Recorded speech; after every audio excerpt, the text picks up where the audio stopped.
Welcome back to the Jinxie channel, and today I'm just sharing some info on the new DLC for Cod Wwii, World War II Resistance, and more DLC after that. So I will show screenshots along the way for you to see as I read them out. This will include some info on the release for Xbox One. If the video is too fast, then feel free to pause and read if you need to. So let's get into it.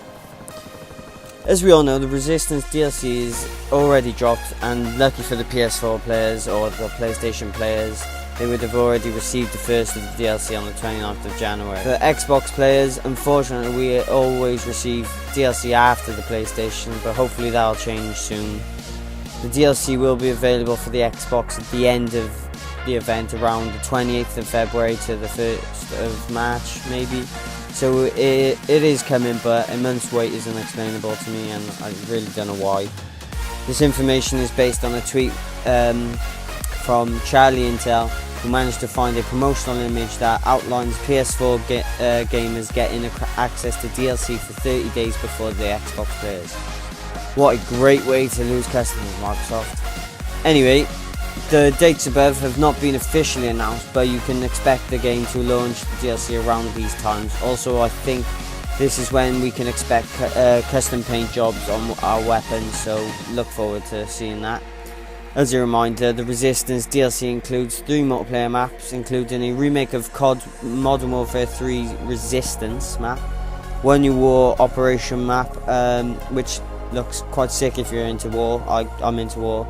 And the next chapter of the Nazi zombies experience, the Darker Shore. So the the so-called new multiplayer maps are Occupation.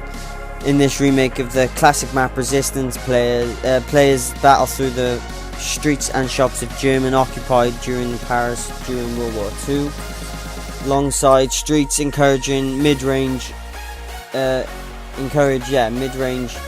combat with nearby homes and storefronts, lending defensive positions for ambush and recovery.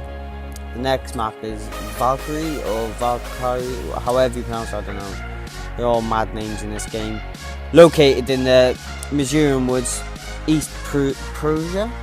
This map was inspired by the Wolf's Lair, the Eastern Front headquarters during Operation Barbarossa, the Nazi invasion of the Soviet Union. This is a medium-sized map with gameplay focused around a dangerous center lane covered by multiple Overwatch positions and mounted machine guns. The last map is Anthropoid, based in Prague, Czechoslovakia. This map is inspired by Operation Anthropoid, the famous assassination attempt in a high-ranking German officer in World War II. This map features another centre lane, but divided by a river with long flanking paths that can be used by snipers for ranged attacks, obviously. The war mode, Intercept. Outside of St. Lufance, our next war map experience leads us to an urban rescue mission to save resistant fighters being transported by train. The first objective on the Allied side is freeing the fighters, followed by the destruction of the key communication equipment, and then with stopping a train. And finally, the zombies update, the Darker Shore. The Darker Shore follows our heroes into the next chapter of the dangerous journey. Only days after the horrific disasters Mittelberg, the crew has received intel that suggests Dr. Straub is on an island just north of Germany, blanketed in fog. This island is surrounded by Nazi air and sea power, and crawling with the undead. Mary, Droston, Livia and Jefferson will need to battle all this and more to uncover the mysteries hidden within the Darker Shore. Last but not least, the Season Pass.